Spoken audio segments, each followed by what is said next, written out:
প্রিয় দর্শক, আসসালামু আলাইকুম। আজ আমি খুদের ভাত তৈরি করব। করে খুদ নেই, তাই চালটাকে প্রায় 2-2.5 ঘন্টা ভিজিয়ে রেখেছিলাম।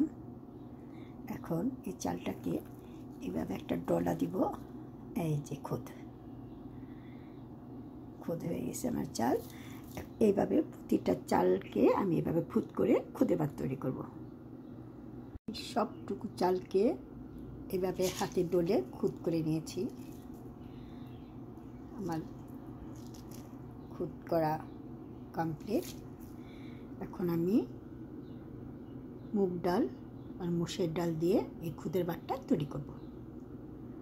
মুগ ডাল নিয়েছি, মুগ ডালটাকে প্রথমে ভেজে নিব। আর এখানে আমার ভাজা মুগ ডাল আছে, এটাও নিব, কিন্তু এটা ভাজা ছাড়া, তাই এটাকে প্রথমে একটু ভেজে নেব। আমার ডাল চূড়া কমপ্লিট। খুদের ভাত তৈরি করার জন্য খুদটাকে ধুয়ে জড়িয়ে নিয়েছি, আর সে সাথে মুগ ডাল আর মশারির ডাল খুব ভালো করে মিশিয়ে নিয়েছি। এখন খুব ভালো করে ধুয়ে এটাও জড়িয়ে রাখবো। খুদের ভাতের জন্য প্রথমে দিয়ে দিচ্ছি তেল। প্রথমে দিয়ে দিলাম তেজপাতা, তারপরে একে পেঁয়াজ, আদা, রসুন, হলুদ, মরিচ দিয়ে ভালো করে কষিয়ে নেব। এখন আমি মশলাটাকে খুব ভালো করে কষিয়ে নেব আর অ্যাড করব আন্দাজ মতো লবণ।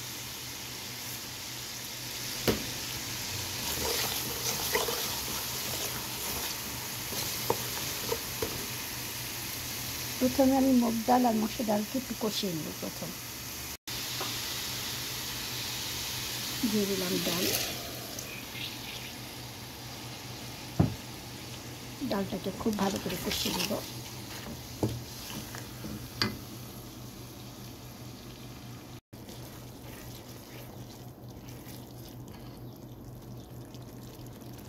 ডালটা একটু কষে আসলে অ্যাড করব খুদগুলো।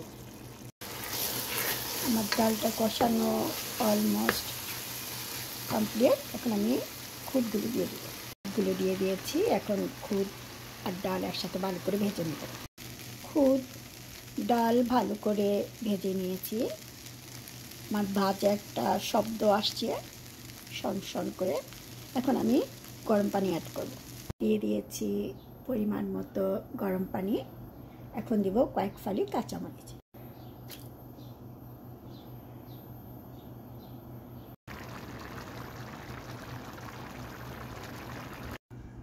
আমার খুদের ভাতটা প্রায় হয়ে আসছে। এখন আমি এতে কিছুটা ঘি অ্যাড করব।